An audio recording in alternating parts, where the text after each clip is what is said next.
বলা হয় বারবারিক এত বড় যোদ্ধা ছিলেন, মানে ঘটোৎকচের পুত্র, তিনি নাকি যুদ্ধ করলে কয়েক সেকেন্ডে মহাভারতের যুদ্ধ শেষ হয়ে যেত। তাহলে এত বড় যোদ্ধাকে ভগবান শ্রীকৃষ্ণ যুদ্ধ করতে দিলেন না কেন? বারবারিক আমার সবচেয়ে প্রিয় চরিত্র, কারণ তিনি রাক্ষসকুলে জন্মেও ভক্ত ছিলেন। তার চেতনা ছিল অনেক ঊর্ধ্বস্তরে। প্রথমত ভগবান শ্রীকৃষ্ণ হিড়িম্বাকে বলেই দিয়েছিলেন যে তোমার গর্ভে এমন এক সন্তানের জন্ম হবে যে আমার পরম ভক্ত হবে, যে পরম বীর হবে। ভগবানের বাণী তো সত্যি হবেই। ঘটোৎকচের জন্ম হলো, ভগবানের বাণী তো সত্য হবেই, বারবারিকের জন্ম হলো। তা বারবারিকের মনে ছোট থেকেই একটা প্রশ্ন, এই যে আমরা বারবার জন্মগ্রহণ করছি, মৃত্যুবরণ করছি, এর শেষ কোথায়? এর তো কোনো শেষ আছে? ছোটোবেলায় তিনি তার দিদার কাছ থেকে শুনলেন, জিজ্ঞেস করতেন যে বলো না এর শেষ কোথায়, আমি কি করলে এর থেকে মুক্তি পাবো? তখন তার দিদা উত্তর দিয়েছিলেন যে গোবিন্দকে পেয়ে যায়, যার ভগবত প্রাপ্তি হয়ে যায়, তার মুক্তি হয়ে যায়। তখন বারবারিক জিজ্ঞেস করছেন কিভাবে গোবিন্দকে পাবো? বলছে লক্ষ জন্ম কেটে যায় ভজন করতে করতে। ভগবানও বলেছেন যে বহু জন্মের পর কেউ আমার ভক্ত হয়। তখন বারবারিক বলছেন কেন, শর্টকাট কোনো মেথড নেই? শিশু তো, শর্টকাট কোনো মেথড নেই। তখন তার দিদা বলছেন হ্যাঁ আছে। তাহলে বলো, কেন বলছো না? বলছে একটু কঠিন। তখন বারবারিক বলছেন বলো না, যত কঠিনই হোক আমি এ জীবনে ভগবানের কাছে যাবই। ভক্ত তো যতই রাক্ষসকুলে জন্ম, দেখো রাক্ষস তো কোনো বহিরাগত আবরণ নয়, রাক্ষস তো আমাদের প্রবৃত্তি। রাক্ষসকুলে জন্মেও তিনি ছিলেন ভক্ত, দেবতার মতো তার গুণ ছিল। তখন তার দিদা বলছেন যদি কেউ ভগবান শ্রীকৃষ্ণের হাতে প্রাণ ত্যাগ করেন তবে তার মুক্তি হয়ে যায়, তাকে আর জন্ম নিতে হয় না। এটা হচ্ছে সব থেকে শর্টকাট মেথড মুক্তির। তখন বারবারিক বলছেন আমি যাব, ভগবানকে বলবো আমাকে মেরে দাও, আমার মুক্তি হয়ে যাবে। দিদা হাসছেন, কেন তোমাকে ভগবান শুধু শুধু বধ করবেন? কেন তোমাকে ভগবানের সঙ্গে যুদ্ধ করতে হবে? কোনো কারণ থাকবে, তখন তো ভগবান তোমাকে বধ করবেন, নাহলে কেন করবেন বারবারিক? তখন বারবারিক বলছেন ঠিক আছে, আমি সাধনা করব, কঠোর তপস্যা করব, আমি অনেক শক্তি জোগাড় করব, অনেক শক্তি সঞ্চয় করব, তারপরে ভগবানকে গিয়ে বলবো আমাকে, আমার সঙ্গে যুদ্ধ করো, আমাকে আমাকে বধ করো। সত্যি সত্যি তাই করেছিলেন, কিন্তু বহু বছর তিনি কঠোর তপস্যা করে 3টে বাণ অর্জন করেছিলেন। 3টে বাণ, যে 3 বাণ কেন, এক বাণে যুদ্ধ শেষ, তার প্রমাণ তিনি দিয়েছিলেন। তখন বারবারিক কুরুক্ষেত্রের দিকে যাবেন, তিনি দেখছেন যে ভগবান শ্রীকৃষ্ণ ব্রাহ্মণ বেশে হাজির, ব্রাহ্মণ বেশে দাঁড়িয়ে রয়েছেন। তিনি চিনতে পেরেছেন, কিন্তু তার চোখে জল চলে এসেছে যে আমি এতদিন যার জন্য অপেক্ষা করেছি তিনি আমার সামনে দাঁড়িয়ে আছেন ব্রাহ্মণ বেশে, আমি বুঝতেই দেব না যে আমি চিনতে পেরেছি। তখন ভগবান বলছেন কে তুমি? ভগবানও তো জানেন, কিন্তু ভগবান তো জিজ্ঞেস করবেন যে কে তুমি? তিনি বীরের মতো বলছেন আমি বারবারিক। কি করতে এসেছো? ভগবান বলছেন কি করতে এসেছো? আমি যুদ্ধ করতে এসেছি। ভগবান বলছেন ঠিক আছে, যুদ্ধ করতে এসেছো, কিন্তু তুমি কার হয়ে যুদ্ধ করবে? বারবারিক বলছেন কেন, যে দুর্বল তার হয়ে যুদ্ধ করব? তখন ভগবান বলছেন দুর্বল যদি অধর্মী হয় তাও? বারবারিক বলছেন হ্যাঁ তাও, কারণ তারা দুর্বল, আমার অনেক শক্তি আছে, আমি জিতিয়ে দেব, কারণ আমার গুরুদেব বলেছেন দুর্বলকে শক্তি দিতে। ভগবান বলছেন শোনো বারবারিক, ওরা দুর্বল হলেও কিন্তু ওরা অধর্মী। তখন বারবারিক বলছেন আমি এক বাণে যুদ্ধ শেষ করে দেব, আমি জানি ওদের পক্ষে নারায়ণী সেনা আছে, কিন্তু পাণ্ডবদের পক্ষে কিন্তু গোবিন্দ আছেন, তাই পাণ্ডবদের সেনা কম থাকলেও পাণ্ডব শক্তিশালী, আমি আমি যুদ্ধ করব কৌরবদের হয়ে। তখন ভগবান বলছেন তুমি এটা করতে পারো না। বারবারিক বলছেন আমি পারি, আমি তো পারি। বলছেন বারবারিক বলছেন আমার এক বাণ, আপনি দেখবেন আমার এক বাণে, ব্রাহ্মণ দেবতা আমার এক বাণে যুদ্ধ শেষ, প্রমাণ দাও। ভগবান বলছেন প্রমাণ দাও। তখন বারবারিক বলছেন ওই যে অশ্বত্থ গাছটা আছে, সেই গাছটা কিন্তু এখনও আছে, ওই যে অশ্বত্থ গাছটা আছে, এই গাছে কত পাতা আছে? বলছে 1,00,000,000 পাতা আছে। বলছে আমি এক বাণে সমস্ত গাছের পাতাকে ছেদ করে দেব, তবে আপনার বিশ্বাস হবে তো? ভগবান বলছেন সত্যি তুমি পারবে এটা? বারবারিক বলছেন হ্যাঁ আমি পারবো। তখন ছলনা করে ভগবান শ্রীকৃষ্ণ একটা পাতা নিজের পায়ের নিচে লুকিয়ে রেখে দিয়েছেন। বারবারিক কী করলেন? বাণ চালালেন, সত্যি সত্যি গাছের সমস্ত পাতা ছেদ হয়ে গেল। এমন কি ভগবান নিজের পা সরিয়ে যখন দেখলেন ওই পাতাটাও ছেদ হয়ে গেছে, কি করে সম্ভব? তখন ভগবান বলছেন, বারবারিক আমার বিশ্বাস হয়েছে যে তুমি মহান, তুমি বীর, তুমি পারবে এক বাণে যুদ্ধ শেষ করে দিতে। তখন বারবারিক বলছেন, তাহলে আমাকে যেতে অনুমতি দিন, আপনি ব্রাহ্মণ, ব্রাহ্মণের আদেশ ছাড়া আমি যেতে পারবো না, আমাকে আশীর্বাদ করুন। তখন ভগবান বলছেন, না, এটা অসম্ভব, তুমি তোমার মত পরিবর্তন করো, তুমি পাণ্ডবদের হয়ে লড়াই করো তাও ভালো, কিন্তু অধর্মের হয়ে তোমাকে আমি লড়াই করতে দেব না। তখন বারবারই বলছেন, তাহলে আমি আপনার সঙ্গেও যুদ্ধ করব, আমি আপনাকে পরাস্ত করব। তখন ভগবান বাধ্য হয়ে সুদর্শন চক্র দিয়ে তার মুন্ড ছেদ করে দিলেন। সেই যে মুন্ড ছেদ হলো, সেই বারবারিক এরকম করে রয়েছেন, দেখবে।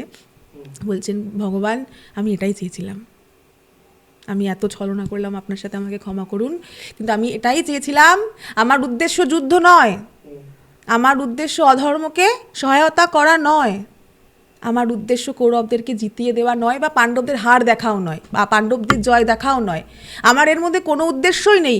আমার উদ্দেশ্য আপনাকে প্রাপ্তি, আমার উদ্দেশ্য আপনার প্রেম প্রাপ্তি, আপনার ভক্তি প্রাপ্তি। আমি ছোট থেকে এই আশা নিয়েই বড় হয়েছি, আমি আপনাকে দর্শন করব, আপনাকে চাই আমার। আর আমার দিদা আমাকে বলেইছিলেন, তখন ভগবান বলছিলেন, দাঁড়াও আমি বলছি তোমার দিদা কি বলেছিলেন, যে মোক্ষ প্রাপ্তির সব থেকে সহজ উপায় হলো ভগবানের হাতে, মানে আমার হাতে তুমি মৃত্যুবরণ করবে। বলছেন যে আপনি তো সব জানেন। আর ভগবান বলছেন, এটাই তোমার ভগবানের ধাম, মানে আমাদের যে নিত্য ধাম, সেখানে ফিরে যাওয়ার সঠিক সময়, তোমার মুখ্য প্রাপ্তির সময় হয়ে গেছিল। তাহলে যে যুদ্ধ করতে আসেইনি, তাকে ভগবান কি যুদ্ধ করাবেন? যার মনে সুখ দুঃখ, লাভ ক্ষতি, জয় পরাজয় কিছুই নেই, ভক্তই সব কিছুর অনেক ঊর্ধ্বে উঠে যায়। সুখে দুঃখে স্বামী কৃত্যা লাভালাভৌ জয়া জয়ৌ। ভক্তের কাছে সুখ দুঃখ লাভ ক্ষতি কিচ্ছু থাকে না। তা বারবারিক উচ্চমানের ভক্ত ছিলেন, তাকে ভগবান নিজের নাম প্রদান করেছিলেন খাট্টু শ্যাম, তিনি খাট্টু শ্যাম বলে পরিচিত। তাই বারবারিককে দিয়ে ভগবান কি যুদ্ধ করাবেন? যে ভগবানকেই পেতে এসেছে, তার যুদ্ধের দরকার আছে? তার তো ভগবানকে দরকার। তাই ভগবান তাকে নিজের নাম প্রদান করে দিয়েছিলেন। আজও খাট্টু শ্যামের মন্দির আছে, আমাদের ভক্তদের সবার প্রিয়, যিনি এত বড় যোদ্ধা হয়ে সিংহাসন চাননি, যশ চাননি, খ্যাতি চাননি, তিনি ভগবানকে চেয়েছেন। তাই বারবারিক শ্রেষ্ঠ ভক্ত, তার যুদ্ধের দরকারই ছিল না। আচ্ছা, ঘটোৎকচের মৃত্যুর পর শ্রীকৃষ্ণ খুশি হয়ে নাচতে গেছিলেন, এই খুশির কারণ কি? তোমাকে প্রথমেই বলেছিলাম যে পাণ্ডবদের রক্ষা করা খুব প্রয়োজন ছিল। পঞ্চ পাণ্ডবদের কিন্তু বিনাশ হলে চলবে না, কারণ তাদের ওপরেই কিন্তু সব থেকে বেশি দায়িত্ব ছিল। এবারে যুদ্ধ মানে কি? যুদ্ধ মানে কিন্তু বলিদান দিতেই হবে। আমাদেরকে দয়া মায়া করলে হবে না। যদি অধর্মকে বিনাশ করতে হয়, ধর্ম স্থাপন করতে হয়, তবে বলিদান দিতেই হবে। তুমি দেখো কার্গিল যুদ্ধে আমাদের সেনারা বলিদান দেয়নি, নিজেদের জীবন দেননি, দিয়েছেন কিন্তু। ঠিক সেরকম ভগবান জানতেন যে কর্ণ নিজের একটা অস্ত্র খুব সংরক্ষণ করে রেখে দিয়েছেন অর্জুনকে বধ করবেন বলে। বাসবী অস্ত্র, দিব্য অস্ত্র, যে অস্ত্র কখনো ব্যর্থ হয় না। দেখো, ভগবান চাইলে সব কিছুই ব্যর্থ করতে পারেন, ব্যর্থ করতে পারেন না এমন কিন্তু কিচ্ছু নেই। ভগবান সামনে বসে বহু তীর তিনি খেয়েছেন অর্জুনের জন্য, তার বহু রক্ত ঝরেছে ভক্তের জন্য। যখন অর্জুন রথ চালাচ্ছেন, বহুবার অর্জুনের পায়ের আঘাত ভগবানের শরীরে স্পর্শ হয়েছে। তিনি ভগবান, ভক্তের জন্য ভগবান সব সইতে পারেন। কিন্তু কিছু কিছু দিব্য অস্ত্র আছে যেখানে ভগবানও বলে ঠিক আছে, আমি এর বিরুদ্ধে কথা বলবো না, কারণ সেই অস্ত্রগুলো তার কোনো না কোনো ভক্তের দেওয়া। যেমন ব্রহ্মার বর, ভগবান চাইলে তুড়িতে উড়ি দেবেন, না ব্রহ্মা কি বলেছে ঠিক আছে, কিন্তু করেননি। কিন্তু তার রেখেছেন তার মর্যাদা। ব্রহ্মা বলেছেন আমাকে আমার মতো করেই উত্তর দিতে হবে। এবার ভগবান কি করলেন? ছলনার আশ্রয় এখানেও তিনি নিয়েছিলেন, কিন্তু তিনি ঘটোৎকচকে ডাকলেন, বললেন যে আজকে তোমার পিতার প্রাণ রক্ষা করতে হবে, তোমাকে বলিদান দিতে হবে। তখন ঘটোৎকচ বলছেন, এটাই তো আমার কাজ, আমি তো যুদ্ধ করতে প্রস্তুত, আপনি আমাকে আদেশ করুন। গোবিন্দের আদেশ কিন্তু আমাদের কাছে সর্বোপরি। যদি কেউ বলে আমাকে মহাভারতের যুদ্ধ কেন হয়েছিল, গোবিন্দ বলেছেন তাই, এক কথায় উত্তর সমাপ্ত, আর কোনো কথা থাকতে পারে না। ভগবান বলেছেন কি হয়েছিল, কোন প্রারব্ধে হয়েছিল, কি না হবে, কিচ্ছু না, গোবিন্দ বলেছেন যুদ্ধ হবে, শেষ। তো ঘটোৎকচকে যখন ভগবান বললেন যে তোমাকে আজকে যুদ্ধে যেতে হবে, ঘটোৎকচ গিয়ে ভীষণ বীরত্ব সহকারে যুদ্ধ করলেন। শেষে দুর্যোধন বলছেন যে এবার তো কিছু করো, আমাদের সেনার তো সব চলে যাচ্ছে, কোনো অস্ত্র বার করো, তুমি তো এত বীর, তোমার তো এত অস্ত্র আছে, তোমার পিতা স্বয়ং ইন্দ্র। তখন কর্ণ বলছেন আমি একটা অস্ত্র বাঁচিয়ে রেখেছি অর্জুনকে মারবো বলে। তখন দুর্যোধন বলছেন অর্জুনকে অনেক পরেও মারা যাবে, ওকে আগে বধ করো। তখন কর্ণ সেই দিব্য অস্ত্র ঘটোৎকচের দিকে নিক্ষেপ করলেন।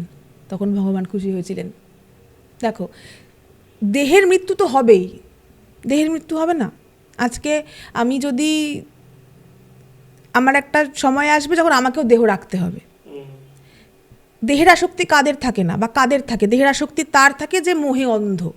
ঘটোৎকচের কিন্তু আসক্তি ছিল না। তিনি জানেন আমি ক্ষত্রিয়, আমার কাজই হচ্ছে যুদ্ধ করা। যেমন তোমাকে একটা শ্লোক বললাম যে ক্ষত্রিয় হি প্রজা রাক্ষণ শস্ত্র প্রাণী প্রদণ্ডয়ন নির্জিত্ত পরসৈন্যাদি ক্ষিতিং ধর্মেন পালয়েত। যে আমার ধর্ম যুদ্ধ করা, স্বধর্মে নিধনং শ্রেয়। যদি আমাকে যুদ্ধ করতে গিয়ে ধর্মক্ষেত্রে গিয়ে, কি বলা হয়েছে, ধর্মক্ষেত্রে কুরুক্ষেত্রে সমাবেতা ইয়ুৎসবহা মামকাহ পাণ্ডবশ্চৈব কিং কিবত সঞ্জয়া। তা কুরুক্ষেত্রকে বলা হয়েছে ধর্মক্ষেত্র, সেখানে ধর্ম হয়েছে। ঘটোৎকচ কী করলেন? ধর্মই করলেন, কিন্তু নিজে বলিদান দিলেন, পিতার প্রাণ রক্ষা করলেন। সেই জন্য ভগবান খুশি হয়েছিলেন। আর ভগবান সবসময়ই খুশি, ভগবান কোনো সময় বিষণ্ণ নন। তুমি দেখবে চতুর্দিকে কোথাও কেউ ক্রন্দন করছে, কেউ প্রাণ হারিয়েছে, কেউ যুদ্ধ করছে, কিন্তু ভগবানের মুখে একটা প্রসন্ন হাসি, প্রসন্ন বদনম। তিনি প্রসন্ন, কারণ তিনি জানেন যেগুলো দেখছি সব মায়া, এগুলো বিনাশ আমি আগে করেই রেখেছি। যেদিন যুদ্ধ হবে সেদিন কার কার প্রাণ যাবে, কে কে জীবিত থাকবে, ভগবান সব স্থির করে রেখেছেন। যতই ভগবান অস্ত্র না তুলুক। এর একটা কাহিনী তোমাকে আমি বলবো। উরুপি রাজা ছিলেন, উরুপি রাজা এসেছিলেন যুদ্ধে, মহাভারতের যুদ্ধে। তো তার উপরে ভগবান দায়িত্ব দিয়েছিলেন যে আজকে যত সেনা আছে সবার জন্য তুমি রান্না করবে। কেউ না কেউ তো মারা যেতেই, কিন্তু দেখা যেত শেষে যেটুকু রান্না তিনি করেছেন, পারফেক্ট রান্না করেছেন। যারা আজকে যুদ্ধক্ষেত্রে প্রাণ রেখেছে ওদের রান্নাই হয়নি। তো ভগবান একদিন দেখছেন, দুদিন দেখছেন, তার মনে সন্দেহ হলো। তিনি উরুপিকে ডাকলেন, উরুপি রাজাকে, তুমি কি করে বোঝো যে আজকে এই সেনার প্রাণ যাবে, এতগুলো সেনার প্রাণ যাবে? তোমার কাছে এই গণনা কোত্থেকে আসে? এত নিখুঁত গণনা? তুমি এত সুন্দর করে খাবার তৈরি করছো একদম নিখুঁতভাবে, কোনো কম বেশি হচ্ছে না। বলছেন প্রভু আপনার কৃপা। বলছে আমার কৃপা? বলছে আপনার কৃপাতেই আমি জানতে পারছি। ভক্ত কিন্তু খুব চতুর হয়, ভগবানের থেকেও চতুর হয়। তো উরুপি বলছেন প্রভু আমি যখন আপনার ঘরে কিছু ছোলা রেখে যাই রাত্রেবেলা, আপনি কিন্তু সেই কটা ছোলাই গ্রহণ করেন, সেই কটা ছোলাই গ্রহণ করেন। ওই দিন পরের দিন মানে যে কজন সৈন্যর মৃত্যু হবে, বাকি ছোলা পড়ে থাকে। আমি সেই ছোলাগুলো গুনে রাখি আগে, যে কটা ছোলা আমি আপনাকে দিয়েছি আর কটা ছোলা আপনি খেয়েছেন, আমি আন্দাজ পেয়ে যাই। তার মানে কি, ভগবান অস্ত্র তোলেননি, ভগবান যুদ্ধ করেননি, কিন্তু ভগবানই যুদ্ধ করিয়েছেন। মানে ভগবানের সব প্ল্যান করা, সব কিছু প্ল্যান করা। তো ঘটোৎকচের মৃত্যু বলো, যাই বলো, এগুলো ভগবানের পূর্ব নির্ধারিত যেটা হবে। তাই ঘটোৎকচের বলিদান ছিল অর্জুনের জন্য, তাই ভগবান খুশি হয়েছিলেন। এক তো পুত্র পিতার প্রাণ রক্ষা করলেন। আমাদের কর্তব্য কি পিতা হয় পুত্রকে রক্ষা করা। ভগবান কেন খুশি হলেন? যে আজকে পুত্র পিতার জন্য বলিদান দিলেন, তা আবার পরম যোদ্ধা রূপে। এই জন্যই ভগবান খুশি হয়েছে। আচ্ছা, এটা অনেকেই জানে না যে দুর্যোধন এবং শকুনি, যেটা আমরা বেসিক্যালি বা টিপিক্যালি জানি যে এরা খারাপ, তাহলে খারাপ হওয়া সত্ত্বেও এদের স্বর্গবাস হয়ে যায় বা স্বর্গ লাভ হয়। কিন্তু উল্টো দিকে পাণ্ডবের যুধিষ্ঠিরকে ছাড়া বাকি সবারই নরকবাস হয়। এটা কি করে সম্ভব? দেখো, ক্ষত্রিয় ধর্ম যুদ্ধ করা, সে যে দিক থেকে যুদ্ধই সে করুক না কেন, সে ধর্মের হয়ে করুক, সে অধর্মের হয়ে করুক, ভগবান কি দেখবেন? তিনি তার কর্মটা সঠিকভাবে করেছেন, ঠিক। এবারে ভগবান শ্রীকৃষ্ণ শ্রীমদ্ ভগবদ্ গীতায় অর্জুনকে কিন্তু বলেই দিয়েছেন, যারা যুদ্ধক্ষেত্রে প্রাণ হারাবে তাদের কি গতি হবে, তারা কিন্তু নরকে যাবে না। এবারে একটা শ্লোক আছে, হাতো বা প্রাপশসী স্বর্গম জিত্যা বা ভক্ষসে মহিম। হাতো বা প্রাপশসী স্বর্গিয়ম জিত্তা বা ভক্ষসে মহিম। অর্থাৎ তুমি যদি, ভগবান অর্জুনকে বলছেন, তুমি যদি আজকে যুদ্ধ করো, হয় তুমি দেহ রাখবে, তবে তুমি স্বর্গে যাবে। আর যদি তুমি দেহ না রাখতে পারো, মানে তুমি জীবিত থাকো, পৃথিবী ভোগ করবে, তুমি কোনটা করবে তোমার কাছে, কিন্তু তোমাকে যুদ্ধ করতেই হবে। হয় তুমি বাঁচো, না হয় তুমি মরো। তোমাকে যুদ্ধ করতে হবে, তুমি ক্ষত্রিয়। তা ভগবান তো বলেই দিয়েছেন, যুদ্ধক্ষেত্রে যে প্রাণ হারাবে বা নিজের কর্ম যে ভালো করে করবে, সে অধর্মের দিকে হোক সে ধর্মের দিকে হোক, সে তার কর্ম করেছে, ধর্ম করেছে, সে স্বর্গেই যাবে। গীতার শ্লোকটা উল্লেখ করে দিলাম, সে কিন্তু স্বর্গলোকেই যাবে। আজকে ধরো কেউ আমাদেরকে আক্রমণ করলো, ভারতবর্ষকে, অনেকেই তো আছেন, দেখো ভারত কিন্তু প্রতি মুহূর্তে লড়ছে। এবারে যখন সেই দেশের কোনো সেনা প্রাণ রাখবে যুদ্ধ করতে করতে, তখন কিন্তু এটা বিচার হবে না ভারত নির্দোষ আর ওরা দোষী। তখন কি দেখা হবে? কর্ম বিচার হবে, যে ওর কর্মে ঠিক আছে, ও স্বর্গপ্রাপ্তি হবে। সেই জন্য অনেকে ভাবে যে আজকে আর্মির বর্ডারে এত সেনার প্রাণ যায় বা এত সেনা শহীদ হয়েছে, ওরা কোথায় আছে? ওরা স্বর্গলোকেই চলে যায়। স্বর্গলোকে বহুদিন সুখ ভোগ করে আবার তারা কিন্তু ইউনিফর্মটাই ফেরত পায়, যা তিনি ছেড়ে দিয়েছিলেন আগের জন্মে। তারা স্বর্গলোকে সুখ ভোগ করে আবার সেই ইউনিফর্মটাই পায়। আমি অ্যাস্ট্রোলজার হিসেবে বলছি, আমি আজ পর্যন্ত যতগুলো জন্মছক দেখেছি, কেউ আর্মিতে কাজ করে, কেউ পুলিশে কাজ করে, কেউ বিএসএফে কাজ করে, প্রশাসনিক লেভেলে কাজ করে। দেখো অ্যাস্ট্রোলজি সাবজেক্টটা না পুরোপুরি পাস্ট লাইফকে নিয়ে, তুমি পূর্বজন্মে যেরকম যেরকম কর্ম করেছো, এ জীবনে তোমাকে গ্রহ নক্ষত্র সেরকমই ফল দিচ্ছে, যোগ তৈরি করছে, কোথাও রবি মঙ্গল, কোথাও শনি মঙ্গল, কোথাও রবি রাহু। তো এইবারে আমি যখন বিচার করি যে কেউ আর্মিতে কাজ করছে, কেউ বিএসএফে কাজ করছে, আমি জিজ্ঞেস করি তার মা বাবাকে, ছোটো থেকে কি বলতো যে আর্মির ইউনিফর্মটা আমাকে খুব টানে? বলছে হ্যাঁ, ইউনিফর্মটা খুব টানতো, বলতো আমি ইউনিফর্মটাকে খুব ভালোবাসি, আমি যদি কখনো কাজ করি মা, আমি পুলিশে যাব। আমার নিজস্ব আমার হাজব্যান্ডও পুলিশ অফিসার, তো আমি ওর চার্টেও দেখেছি ও প্রথম থেকে ইউনিফর্মটাকে খুব ভালোবাসে। আমি যখন ওকে বলি তুমি তো সময় দিতে পারো না, বলছে আমি আমার ইউনিফর্মটাকে তো সময় দিচ্ছি। আর ওদের অ্যাস্ট্রোলজিক্যাল চার্ট আমি যতবার দেখি ততবার আমি দেখতে পেয়েছি ওরা কিন্তু পাস্ট লাইফেও একই প্রফেশনের সঙ্গে যুক্ত ছিল। তারা দেহ রেখেছে ইউনিফর্মটাকে ভালোবেসে, তারা কিন্তু সেই জবটাতেই আবার নিয়োজিত হয়ে গেছে। ভগবান বলেছিলেন না যে জম জম ব্যাপী সারণ ভাবম তেজতি অন্তে কালে বড়ম, যে যেমন ভাব নিয়ে দেহ ত্যাগ করে সে তেমন দেহ প্রাপ্ত হয়। অন্তকালে চ মামে বা শরণ মুক্ত কালে বড়ম, যে আমাকে স্মরণ করে সে আমাকে প্রাপ্ত হয়। তো জম জম ব্যাপী সারণ ভাবম, যখন একজন সৈনিক দেহ রাখে তার কিন্তু মনে দেশপ্রেম থাকে, আমি আমার ইউনিফর্মটাকে ভালোবেসে কিছু তো করতে পেরেছি, শহীদ তো হতে পেরেছি, আমার জীবনটা তো মায়ের কাজে লেগেছে। আজকে একটা মায়ের কাজে লাগেনি, আজকে ভারতবাসীদের কাজে লেগেছে আমার জীবনটা। তো যে দেশের হয়ে যুদ্ধ করুক না কেন সে কিন্তু স্বর্গলোকই প্রাপ্ত হয়, এবং তার যখন স্বর্গসুখ ভোগেন না, একটা সময়সীমা থাকে। আমাদের বাড়ি তো নিত্যধাম বৈকুণ্ঠ, সেখানে আমাদের গেলে পরে কোনো সময়সীমা নেই, আমরা থাকবো। কিন্তু স্বর্গ, নরক বলো, এই সব জায়গায় আমাদের একটা কর্মফল সঞ্চিত থাকে। সেটা যখন শেষ হয়ে যায়, ভগবান শ্রীকৃষ্ণ শ্রীমদ্ ভাগবত গীতায় বলেছেন, সেখান থেকে আমাদের আবার ফেরত আসতে হয়। তো স্বর্গলোক থেকে যখন তারা আবার ফেরত আসে, তাদের চারটা সেরকমভাবেই তৈরি হয়, তারা সেই ইউনিফর্মটাকে আবার পায়। সেই জন্য ওরা ধর্মের হয়ে যুদ্ধ করুক আর অধর্মের হয়ে যুদ্ধ করুক, ওরা কি করেছে? ওদের কর্ম পালন করেছে। খুব সুন্দর একটা কোটেশন আছে আমার কাছে, ক্ষুদিরাম বোস বলেছিলেন ফাঁসির মঞ্চে দাঁড়িয়ে। তখন বিচারক বলছেন যে তোমার ভয় করছে না, তুমি হাসছো, তোমার ফাঁসি হবে, তোমার মৃত্যুদণ্ড হয়েছে। এত সুন্দর একটা উত্তর ক্ষুদিরাম বোস দিয়েছিলেন, আমার মৃত্যু ভয় নাই, আমি গীতা পড়িয়াছি। তিনি ফাঁসির মঞ্চে দাঁড়িয়ে বলছেন, না আমার মৃত্যু ভয় নাই, আমি গীতা পড়িয়াছি, কারণ ভগবান তো বলেই দিয়েছেন যে স্বধর্মে নিধনং শ্রেয়, তুমি তোমার ধর্ম পালন করতে করতে যদি মরেও যাও তোমার স্বর্গপ্রাপ্তি হবে, তুমি তোমার ধর্ম পালন করেছো। ক্ষুদিরাম জানতেন যে ভগবান আদেশ করেছেন। তখন সেই সময়ে স্বাধীনতা সংগ্রামীদের প্রত্যেকের মোটিভেশন ছিল শ্রীমদ্ ভগবদ্ গীতা। মাস্টারদা সূর্য সেন, ক্ষুদিরাম বোস, নেতাজি সুভাষচন্দ্র বোস, তুমি কাদের কথা জানবে? স্বামী বিবেকানন্দ, যিনি মহান সন্ন্যাসী, প্রত্যেকের বুক পকেটে হৃদয়ে শ্রীমদ্ ভগবদ্ গীতা, ভগবানের বাণী।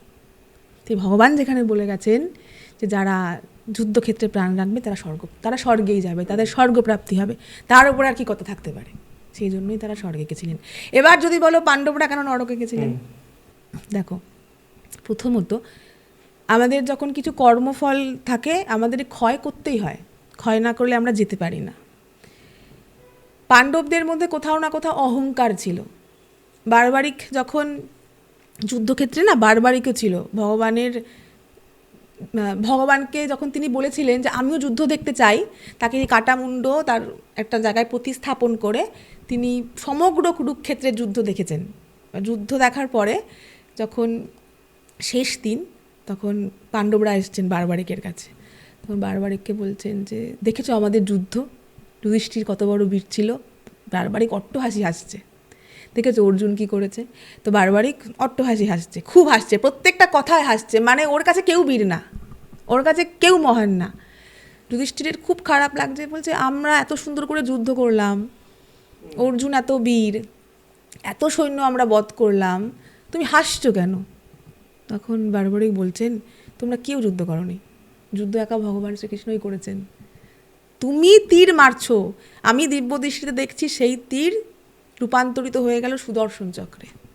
তুমি ভাবছো তুমি মারছো, আসলে কিন্তু বধ করছে সুদর্শন চক্র। তার মানে কি ওদের মধ্যে অহংকার ছিল?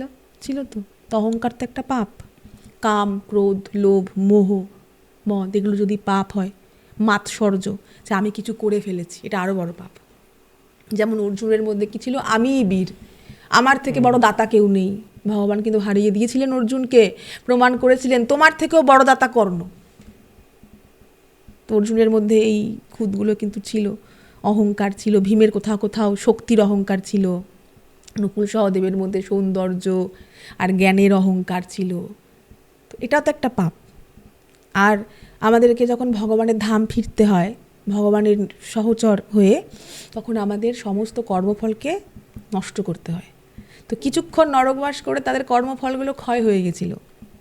আর যুধিষ্ঠির কিন্তু দেখছিলেন যে তার যে সহধর্মিণী বা তার ভাইরা নরকে রয়েছে, তার যে কষ্টটা, যে কী হলো, তাতেও কিন্তু তার কর্মফল ক্ষয় হলো। কারণ তিনি কি বলেছিলেন? একটা ভুল তো করেছিলেন, যার কথাতেই হোক অশ্বত্থামা হত ইতি গজ।